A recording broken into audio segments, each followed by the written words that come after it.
আমি ওপরে উঠতে লাগলুম এবং উঠতে উঠতেই সবিস্ময়ে লক্ষ্য করলুম সিঁড়ির প্রত্যেক ধাপে জমে রয়েছে প্রায় আধ ইঞ্চি পুরু ধুলো।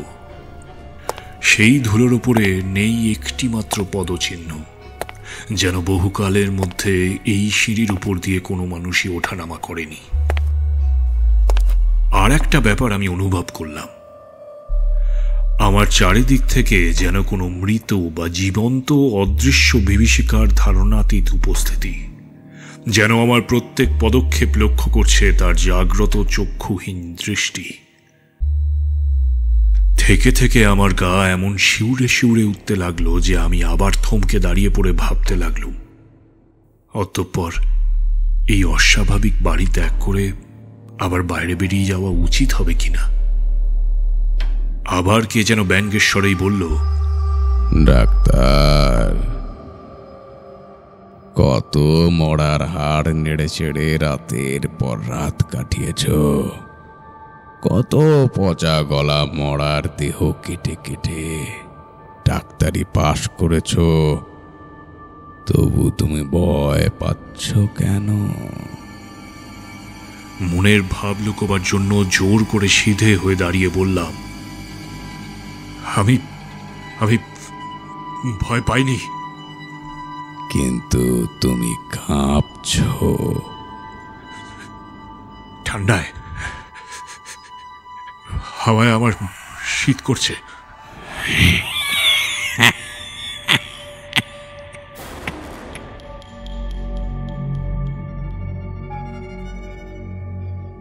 ন্যাড়াছাদের গপ্পতে আপনাদের সবাইকে স্বাগত জানাই।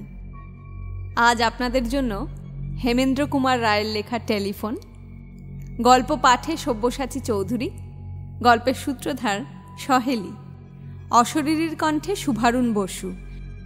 শুরু হচ্ছে আজকের গল্প, হেমেন্দ্র কুমার রায়ের লেখা টেলিফোন।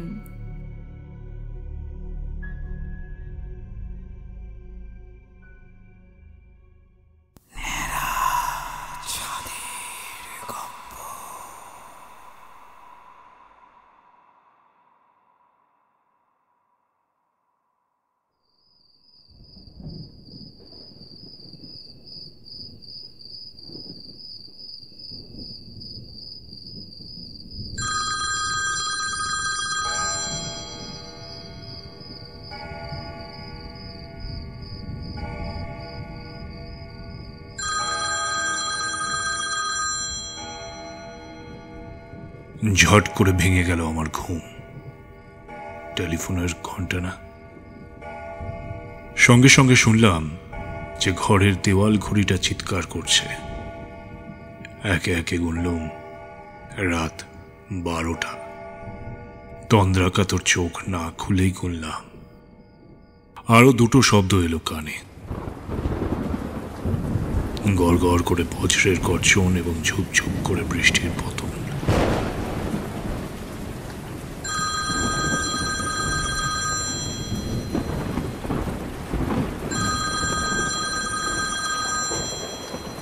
নিজের ডাক্তারি জীবনকে ধিক্কার দিতে দিতে ধর্মর করে উঠে বসলাম বিছানার উপরে। এই সলিলাক্ত দুপুর রাত্রি নিশ্চয়ই কোনো রোগী।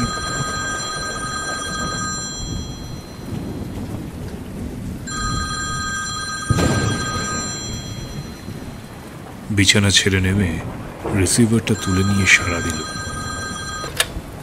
Hello hello. ডাক্তার। হ্যাঁ doctor doctor doctor doctor doctor শিগগিরই আসুন, শিগগিরই। কোথায়? আমার বাসায় 7 নম্বর সাতকড়ি স্ট্রিট। অসুখটা কি? আমি এখনই মারা যাব, আমার দম বন্ধ হয়ে আসছে, আমি আর কথা কইতে পারছি না। শিগগিরই এসো, শিগগিরই ডাক্তার। আর কোনো সাড়া নেই। রিসিভারটা রেখে দিয়ে আমি ভাবতে লাগলাম যে কি করব। জানালার উপরে শোনা গেল দমকা ঝোড়ো বাতাসের করাঘাত, কিন্তু শেষটায় যাওয়াই স্থির করল।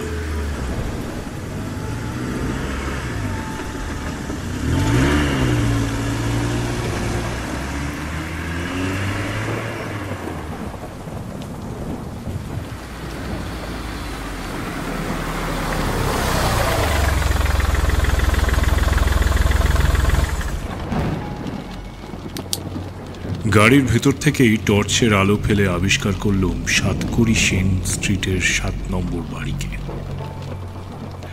একখানি পুরানো ছোটখাটো দোতলা বাড়ি, প্রত্যেক জানালা এমনকি সদর দরজা পর্যন্ত ভেতর থেকে বন্ধ। দরজা জানলার ফাঁক ফোকর দিয়ে দেখা যাচ্ছে না একটিও আলোক রেখা। এত রাত্রে ড্রাইভারের ঘুম ভাঙায়নি, নিজেই এসেছি গাড়ি চালিয়ে। ব্যাগটা পাশ থেকে তুলে নিয়ে রাস্তায় নামলুম। রাস্তায় গিয়ে নামলুম, এ কি রাস্তা, না বেগবতী স্রোতস্বতী। কলকল করে ছুটন্ত জল ধাক্কা মারছে হাঁটুর ওপর পর্যন্ত উঠে। যেদিকে তাকাই চিহ্ন নেই জনপ্রাণীর। এ যেন মানুষের পৃথিবী নয়। কেবল মানুষ কেন, পথচারী কুকুর, বিড়াল এবং রাত্রির পেচক বাদুররা পর্যন্ত আজকের এই পৃথিবী ছেড়ে পলায়ন করেছে কোথায় তা কেউ জানে না।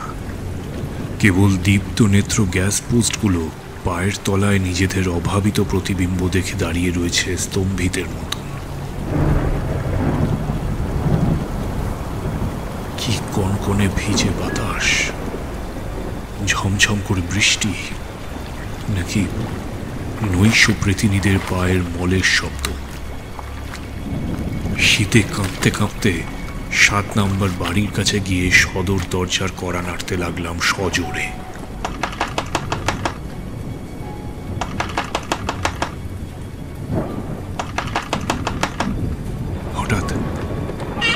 হঠাৎ খুলে গেল দরজাটা।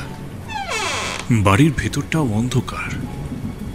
কে দরজা খুললে তা দেখবার জন্য টর্চ ব্যবহার করল,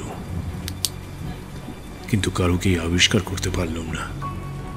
ভাবলাম বোধহয় কোনো অন্তঃপুরিকা এসে দরজা খুলে দিয়েই তাড়াতাড়ি আবার ভেতরে চলে গিয়েছে। কিন্তু কি মুশকিল, এরা ডাক্তারকে ডাক দিয়েছে অথচ বাড়ির ভেতরে একটা লণ্ঠন পর্যন্ত জেলে রাখেনি। অন্ধকারে বাড়ির ভেতরে 2-4 পা এগিয়ে গিয়ে গলা তুলে বিরক্তভাবে বলল, মানুষের চোখ অন্ধকারে চলে না, একটা আলো দেখাবার ব্যবস্থা করুন। অত্যন্ত গম্ভীর এবং অত্যন্ত কর্কশ কণ্ঠে কে যেন বলে উঠল, আলো নেই, আলো দেখাবার লোক নেই, টর্চ জেলে এগিয়ে আসুন। ডান দিকেই সিঁড়ি, দোতলায় উঠে বাঁ দিকের প্রথম ঘরেই রোগীকে দেখতে পাবেন। কে কথা কইছে, কোথা থেকে কথা কইছে? চারিদিকে আমি টর্চের আলো ফেলতে লাগলাম, কিন্তু সামনে দেখা গেল কেবল একটা সরু পথ, তার উপরে ছাদ, 2 পাশে 2 দেওয়াল, কোথাও মানুষের ছায়া পর্যন্ত নেই। যে কথা কইল সে নিশ্চয়ই আমাকে দেখতে পেয়েছে, নইলে আমার টর্চের উল্লেখ করতো না। কিন্তু আমি তাকে দেখতে পাচ্ছি না কেন? ডাক্তার, ডাক্তার নির্বোধের মতো দাঁড়িয়ে রইলে কেন? উপরে এসো, উপরে এসো। অপার্থিব কণ্ঠস্বর আসছে যেন খুব কাছ থেকে, অথচ আসছে যেন বহু দূর থেকে। বুকের কাছটা আমার ছমছম করতে লাগলো। সদর দরজাকে সশব্দে নাড়া দিয়ে আচম্বিতে বাড়ির ভেতরে ঢুকে পড়ল বৃষ্টির কাদা জল মাখানো খানিকটা দমকা হাওয়া। আমি আর দাঁড়ালুম না, নিজের দুর্বলতায় নিজেই লজ্জিত হয়ে সামনের দিকে এগিয়ে চললুম।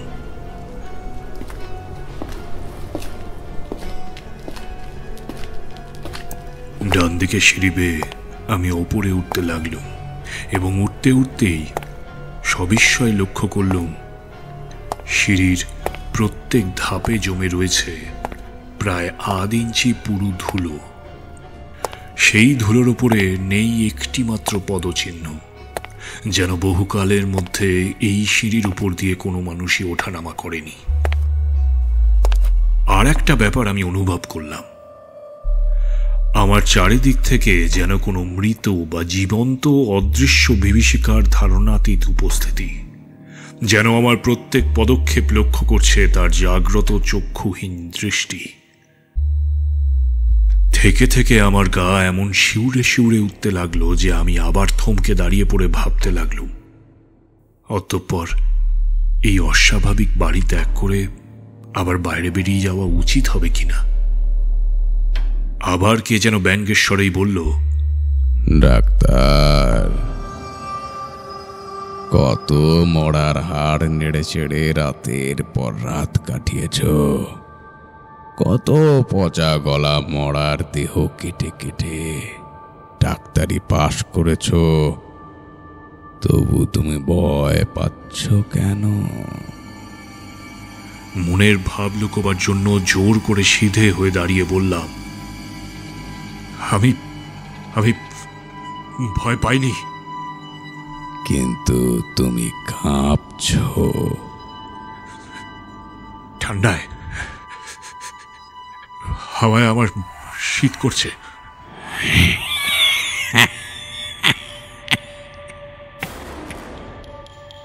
কানে এলো একটা শুকনো ও চাপা বিশ্রী হাসির আওয়াজ। দারুণ ক্রোধে জেগে উঠল আমার পুরুষত্ব। বেশ চেঁচিয়েই বললুম, কারোর হাসি শোনবার জন্য আমি এখানে আসিনি। আমি এসেছি রোগী দেখতে। বাঁ পাশের ঘরের ভেতর থেকে শোনা গেল, ভেতরে এসো, দরজা খুলে। দরজায় ধাক্কা মারলুম, কিন্তু খুলল না।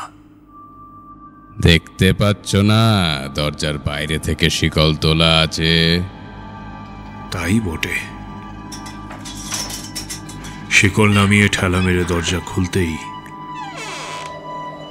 ভেতর থেকে বেগে বেরিয়ে এলো যেন হিমালয়ের তুষার মাখানো বাতাসের একটা ঝটকা।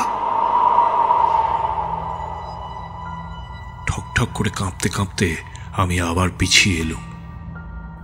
সেই ভয়াবহ কণ্ঠ ততোধিক ভয়াবহ যন্ত্রণা বিকৃত স্বরে বললে, এসো এসো, আর দেরি করো না, আমার দম বন্ধ হয়ে আসছে, আমি আর কথা কইতে পারছি না।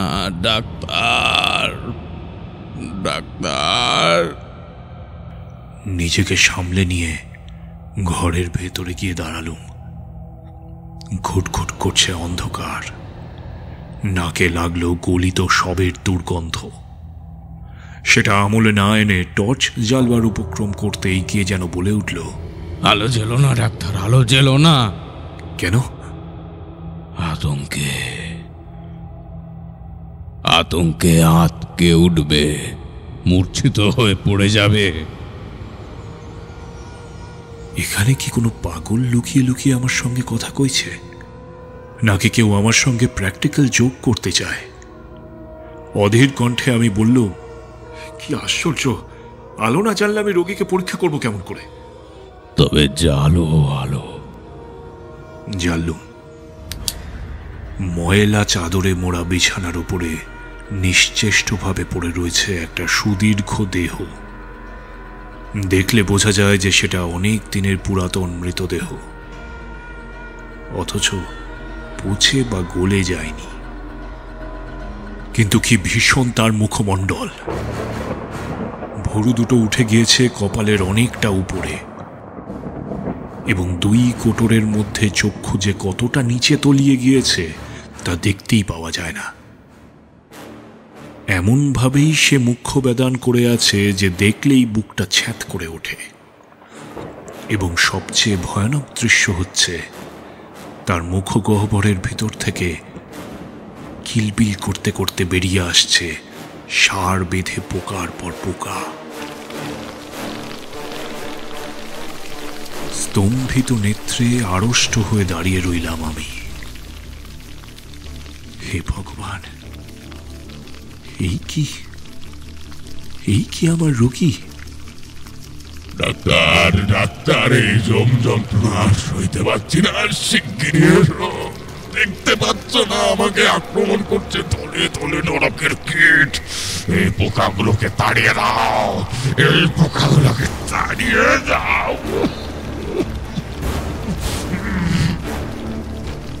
বেশ বুঝতে পারলাম সেই রোমাঞ্চকর অমানুষিক কণ্ঠস্বরটা বেরিয়ে আসছে ওই হাঁ করা মুখবিবরের ভেতর থেকেই। এবং তার চেয়েও অদ্ভুত ব্যাপার এই যে মুখের ভেতর থেকেই কণ্ঠস্বর নির্গত হচ্ছে বটে, কিন্তু একটুও নড়ছে না মূর্তির ওষ্ঠাধর। স্তম্ভিত ভাবের ভেতর দিয়ে কেটে যেতে লাগলো মুহূর্তের পর মুহূর্ত। তারপর চোখের সামনে আমি স্পষ্ট দেখলাম মৃতদেহটা টলমল করতে করতে উঠে বসছে, আস্তে আস্তে আস্তে।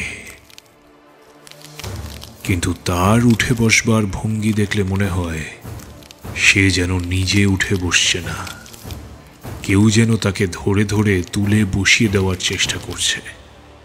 তার মাথাটা নুইয়ে পড়েছে কাঁধের ওপরে লুটিয়ে, আর হাত দুটো করছে ঝলঝল। কিন্তু যে তাকে তুলে বসাতে চায় সে কোথায়? সে কোথায়? সে যে একেবারেই অদৃশ্য।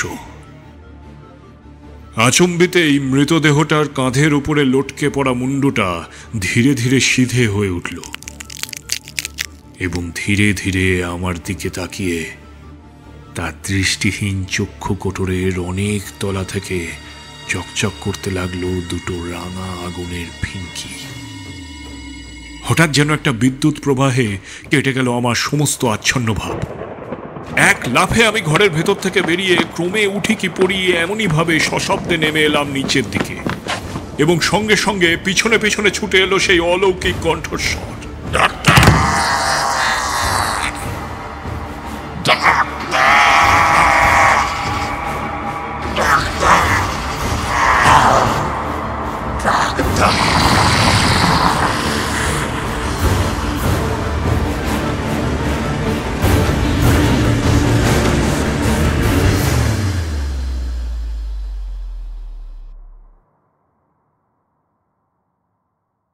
দিন তিনেক পর সাহস সঞ্চয় করে এক সকালে কৌতূহলী মনে আমি আবার হাজির হলুম ৭ নম্বর সাতকড়ি সেন স্ট্রিটে। দেখলুম বাড়ির সদর দরজায় তালা দেওয়া এবং বাড়ির দেওয়ালে ঝুলছে ভাড়াপত্র। এই বাড়ি ভাড়া দেওয়া যাইবে। অবাক হয়ে যখন ভাবছি, এমন সময় পেছন থেকে শুনলুম, ডাক্তারবাবু, আপনি এখানে কেন? ফিরে দেখি আমারই পরিচিত এক লোক, এই অঞ্চলেই তার বাসা। বললুম, না আসলে দিন তিনেক আগে এই বাড়িতে এক রোগী দেখতে এসেছিলাম, কিন্তু আজ দেখছি সদরে তালা দেওয়া। তিনি বললেন, আপনি বোধহয় বাড়ি ভুল করেছেন।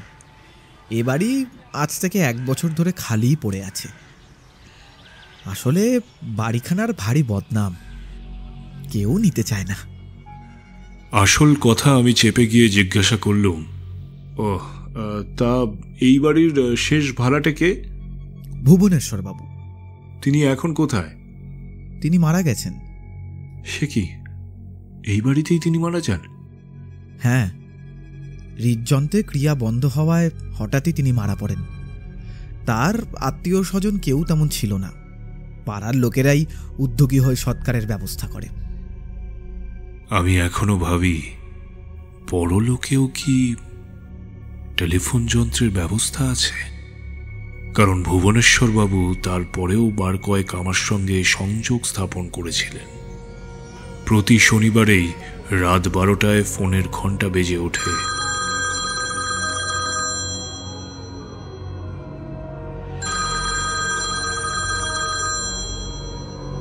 আর সেই ভয়ানক কণ্ঠস্বরে শুনি, ডাক্তার ডাক্তার ডাক্তার, শিগগিরি এসো, শিগগিরি। ভুবনেশ্বর বাবু আজও আমাকে ডাকাডাকি করেন কিনা আমি জানি না, কারণ এখন শনিবার রাত্রে টেলিফোনের ডাকে আমি আর সাড়া দিই না।